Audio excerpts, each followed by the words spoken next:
आज हम चक्रवृद्धि ब्याज के अंतर्गत एसआई यानी एक्सरसाइज के प्रश्नों को हल करेंगे कि कैसे हल किए जाते हैं। जैसे मान लीजिए सपोर्टेड एक प्रश्न दिया गया है कि आप प्रश्न नंबर स्क्रीन में आपको 10वां नंबर का प्रश्न दिख रहा होगा। ये वाला इसमें क्या लिखा हुआ है कि 5% वार्षिक दर से बढ़ते हुए बढ़ता यानी बढ़ते का मतलब वृद्धि दर शब्द लिखा हुआ है तो दर को आप जानते हैं कि क्या कहते हैं आर, और आर कितना लिखा हुआ है 5% और आपको बढ़ता शब्द लिखा है इसलिए आर यहाँ पे काय का निशान लेंगे प्लस का। आगे क्या दिया गया है वर्ष 2016 के अंत में एक स्थान की जनसंख्या इतनी, ठीक है 2016 के अंत में एक स्थान की जनसंख्या कितनी है इतनी। मैंने आपको बताया प्रश्न में चाहे जौन सी जनसंख्या दी हो उसको आपको हमेशा पी मानना है, ठीक है। तो पी आपको कितना दिया गया है 9, फिर कितना दिया गया है 26 और कितना दिया है 100, ठीक है। इकाई, दाई, सैकड़ा, हजार, 10,000, लाख, 9,26,100 दी गई। इतनी जनसंख्या कब दी गई है वर्ष 2016, वर्ष भी लिख देंगे 2016। अब आपको प्रश्न में क्या कहा गया, पहला प्रश्न आपका आ नंबर का हम हल करेंगे। क्या लिखा है वर्ष 2013 में जनसंख्या कितनी है, ठीक है। तो आपको वर्ष 2013 की जनसंख्या निकालनी, यानी कि क्या निकालना है ए का मान निकालना है। तो आपको क्या मालूम है अभी आर मालूम है, पी मालूम है, ए आपको निकालना है। अब आपका क्या है एन, ये आपको समय निकालना है। तो एन कैसे निकालते हैं अब जरा देखिए 2016 में दी गई है जनसंख्या, 2013 की जनसंख्या हमको निकालनी है। कितने साल का अंतर है तो आप छोटे में से यानी कि छोटे से गिनती बड़े की तरफ कर लीजिए या बड़े में से छोटे को घटा दीजिए आप। तो 2016 और 2013, 13 के बाद आता है 14, 15, 16 यानी क्या साल का अंतर 3 साल का। जितने साल का अंतर यहाँ पे लिख दीजिए या आप क्या करें बड़े में से छोटा घटा दें। 16 में से 13 गया कितना बचेगा 3, तो 3 आ गया। अब बात आती है कि समय को हमें प्लस में लेना है कि माइनस में लेना है। तो अब आप ये पहचानिए कि 2016 में जनसंख्या दी गई है, 2013 की हमको निकालनी है। तो 16 के पहले 13 आता है कि 2016 के बाद आता है।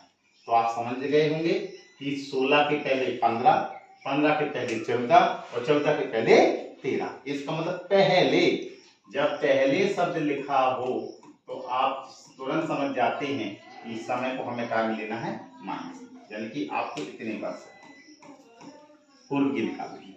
बस अब आपको फॉर्मूला वही है a बराबर p इंटू 1 प्लस r बटे 100 और घात में कितना होता है बेटा n। अब यहाँ पे मान रख दीजिए a का आपको मान निकालना है, p कितना दिया गया है 92, 61 और 00, गुणा का निशान लगाइए 1 प्लस r कितना दिया गया है आपका 5 दिया गया है बटे में 100 है और n की जगह कितना मान है माइनस के 3। अब इसको हल कर लीजिए 5 एकम 5, 5 से काटेंगे बेटा 20 आएगा। अब और हल करिए आगे 92, 61, 00 गुणा 20 का गुणा 1 में करेंगे 20 से कम 20 और 20 में 1 जोड़ देंगे कितना आ गया आपका 21 बटे 20 और घात में कितना है माइनस के 3।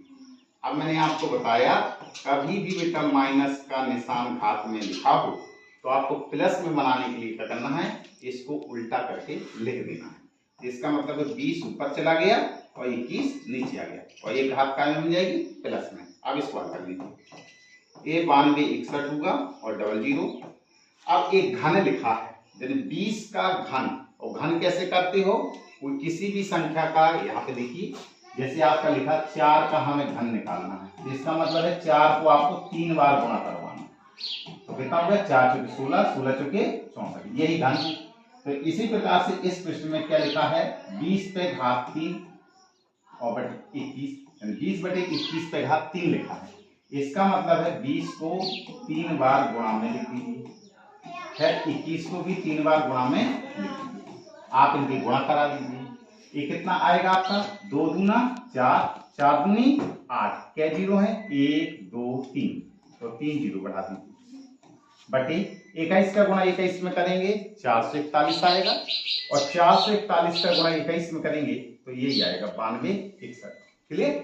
या आपको डायरेक्ट याद होना चाहिए।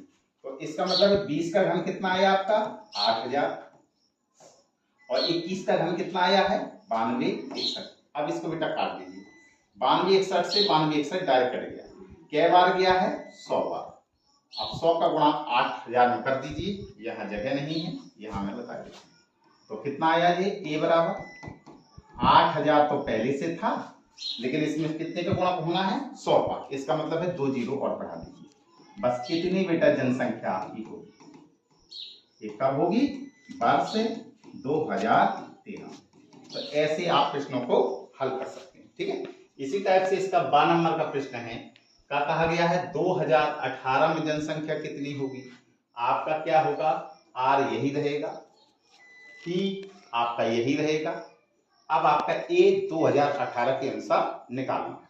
अब आप समझेंगे कि 2016 है, ये 2018 है, कै साल का अंतर है 2 साल का, क्योंकि 18 में से 16 गया कितना बचेगा 2, तो 2 साल का अंतर है। लेकिन आप ये पहचानिए कि आपको 2018 की निकालनी है, तो 16 के बाद 18 आएगा कि 16 के पहले 18 आएगा। तो आप 16 के बाद देखेंगे 17 आता है, फिर 18 आता है, इसका मतलब बाद, और बाद शब्द आ जाता है तो वर्ष को क्या में लिया जाता है प्लस में। इसलिए आपको 12 नंबर के क्वेश्चन में क्या होगा कि पी आपका सेम टू सेम यही रहेगा जो लिखा हुआ है, आपका आर यही रहेगा, एन आपका सिर्फ चेंज हो जाएगा। कै साल का अंतर है 2 साल का, क्योंकि ये 2018 बाद में आ रहा है, इसलिए ये चिंता का होगा प्लस का, ये वर्ष है। अब आपको किसका मान निकालना है ए का। अब आप जानते हैं, इस फॉर्मूले का यूज दोबारा करेंगे और आप 12 नंबर के क्वेश्चन का जवाब देंगे। ठीक है, तो आशा है कि ये सवाल आपको बन जाएगा। ठीक है, जैसे प्रश्न है सामूहिक चर्चा,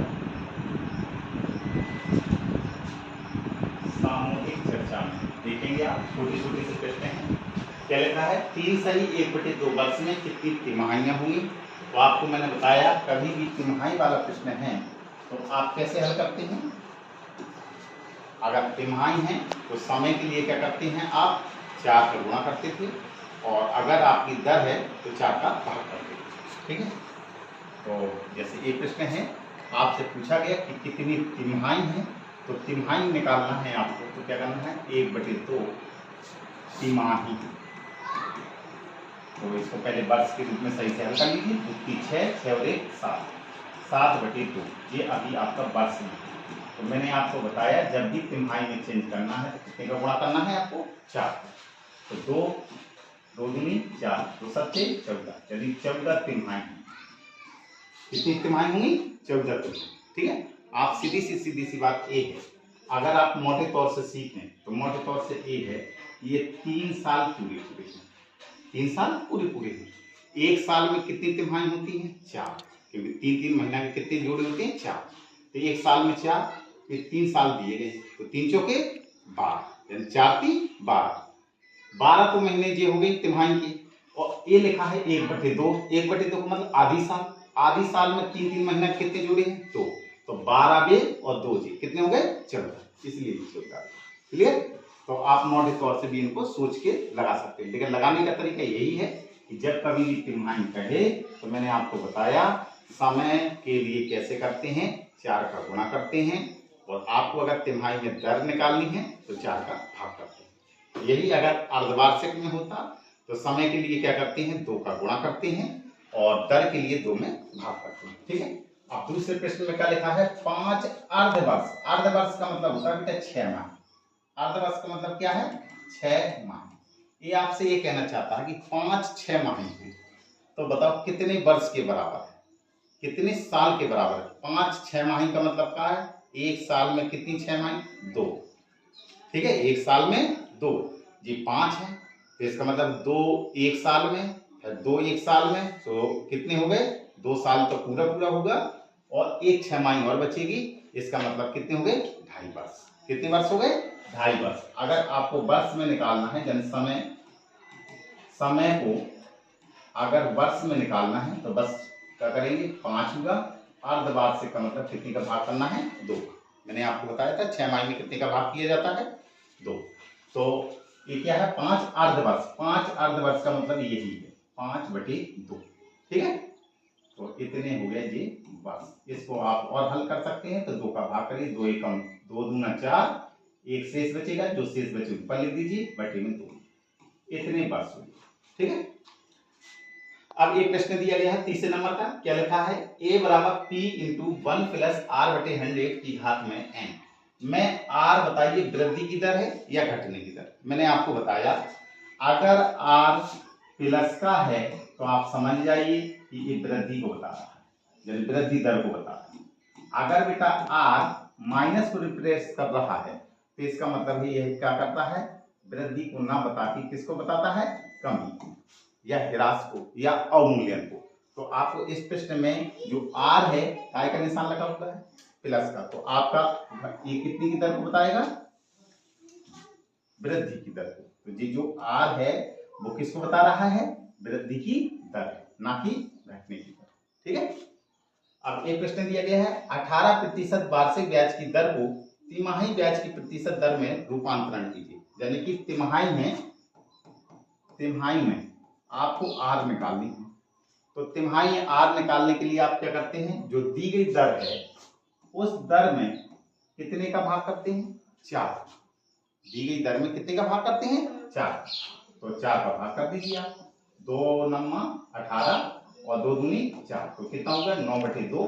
2 का भाग कर दीजिए, 2 चौके 8, 1 बचेगा, दशमलव लगाइए, 2 पंचे 10, कितने परसेंट, लेकिन क्या लिखोगे, प्रति तिमाही। ये आपका तिमाही के हिसाब से होगा। आगे प्रश्न में क्या है, अवमूल्यन की दशा में प्रारंभिक पूंजी और अंतिम पूंजी में कौन बड़ी होती है। अवमूल्यन का मतलब आप समझ गए थे, अवमूल्यन का मतलब क्या होता है, कमी। जैसे मान लीजिए प्रारंभिक पूंजी मान लीजिए मेरे पास 1000 रुपया है और अवमूल्यन हो रहा है, तो बताइए अंतिम जो पूंजी है मेरी 1000 से बढ़ के आएगी कि 1000 से कम होके आएगी, 1000 से कम होके आएगी। जैसे मान लीजिए मुझे 8000 की हो रह गई, तो बताइए कौन बड़ी रहती है, प्रारंभिक वाली या अंतिम वाली, कौन बड़ी है, प्रारंभिक पूंजी बड़ी होती है। आए समझ में, तो कौन बड़ी होती है, प्रारंभिक पूंजी बड़ी होती है, ना कि अंतिम। क्लियर। तो ये आपने देखे ये सामूहिक चर्चा वाले प्रश्न है, ठीक है। ये छोटे छोटे से प्रश्न थे, इनको उठा लीजिए। प्रश्न दिए गए हैं दक्षता अभ्यास में, ठीक है। ये लिखा हुआ है, इनमें से कोई भी, जैसे मान लीजिए कि हम एक प्रश्न ले रहे हैं, जैसे कि मान लीजिए ये, चलिए दूसरे नंबर का प्रश्न,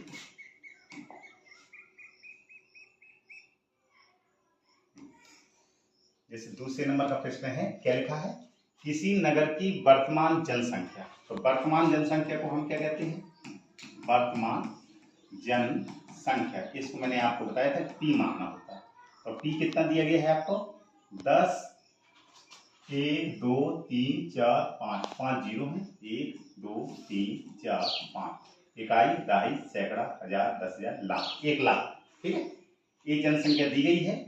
यदि रोजगार की उपलब्धता के कारण जनसंख्या 10% वार्षिक दर से बढ़े, दर दी गई है तो आर है, और कितना दिया गया है, 10%। बढ़े शब्द लिखा हुआ है इसलिए यहाँ पे आर का निशान लेंगे प्लस का, बढ़ा शब्द लिखा तो आर को प्लस में लेना है। 3 वर्ष बाद, इसका मतलब ये एन से संबंधित है, और ये कितना लिखा है, 3 वर्ष, लेकिन इसमें बाद शब्द लिखा है इसलिए एन को काय मिलेंगे, प्लस मिलेंगे। अब आपको जनसंख्या निकालनी है, यानी ए का मान निकालना है।